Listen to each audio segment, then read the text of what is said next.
Hello everyone, this is a quick revision on what we have done in the lab.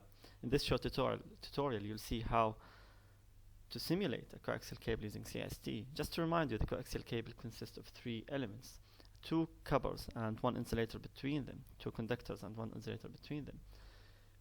First of all, you should have your initial design before you start the simulation. You can use the simulation module to design your cable. After that, you go to CST Micro Studio and create a project by setting the environment as follows.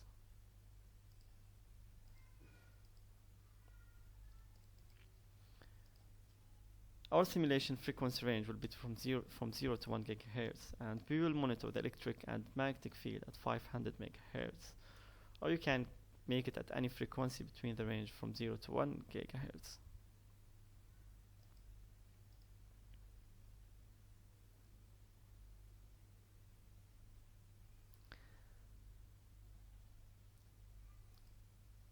We will start by constructing the core of the coaxial cable, and we will name it as a core. The core outer radius will be the radius A, the inner radius, as what we see here. So I'll give it the letter A. The X center and the Y center is the location of the cable on the CST workspace. The Z minimum and the Z maximum will control the length of the cable, as what we see here, as what we see at the reference coordinates. Let's name it capital L minus L to L. The material of the core will be a conductor, so we'll use the perfect electric conductor material. The radius, it will be 1.7 millimeter. The length will be around 4 centimeters, so 20 millimeter on the negative Z axis and another 20 millimeter on the positive X axis. So this is the core of the coaxial cable. The second step is to construct the insulator.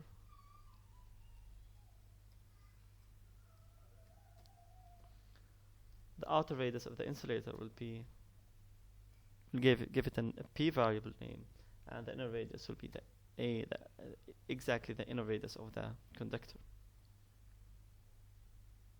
Now in the inner radius, if you place a value, this cylinder will have a hole at the center, and this hole will have a radius of A. Now minus L to positive L. The material will use we'll not use a new material. We'll load material from the library and we'll use the Teflon.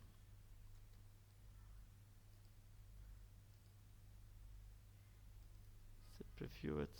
This will be as the design, the initial design. This is 5.7 millimeter.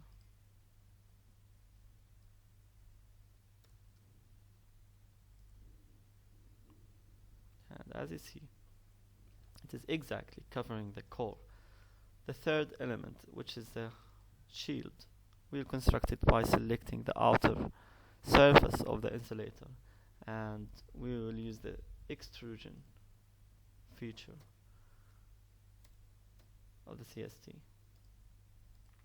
It will be another perfect electrical conductor material, and it will be around 0.035.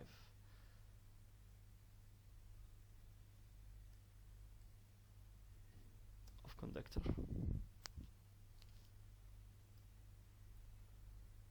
So now we have the complete design.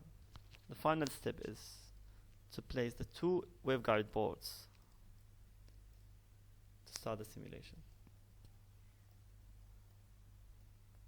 You need to select the surface of the insulator, and then you click on waveguide board and just press OK. So now we have two waveguide boards, waveguide board 1 and waveguide board 2. So both of them will excite signal on the coaxial cable, and they will measure the reflections from the other board. We will run the simulation. Here the accuracy, if you keep it at -40, it is fine. If you want to have a more accurate simulation, you have to decrease actually the level of reflection that the board is going to measure until the simulation stops, which will yield to an extra time of simulation. -40 is almost enough for accuracy. So we'll start the simulation and we'll wait for almost 1 minute for the simulation to finish. Now visualize the results of the simulation. The first result we are interested to see, actually it is the S parameter, which shows you the reflections of the cable. As we are using two ports with the same value as the characteristic impedance of the transmission lines, there will be no reflections, as what you see here. This is the Y scale represent the reflections in decibel. As what you see, it is minus 60 dB, which is very small reflection. If you want to visualize it in linear, you can just switch to the linear scale. And you can see here the reflection coefficient, maximum reflection coefficient over the frequency range, it is 0.008, which is very small reflection. The second thing we need to see what is the transmission line characteristic impedance. You can visualize, you can determine this value by going to the port mode, and you select one of the ports, port 1 or port 2, and both of them should give you the same actually characteristic impedance of the line, which is 50.18 ohm, which is similar to what we have designed it to be. You can also visualize the electric and magnetic field as a 3D structure, or as a 2D lines. To make it clear, you can cut the plane and see from inside how this electric field is propagating on the coaxial cable.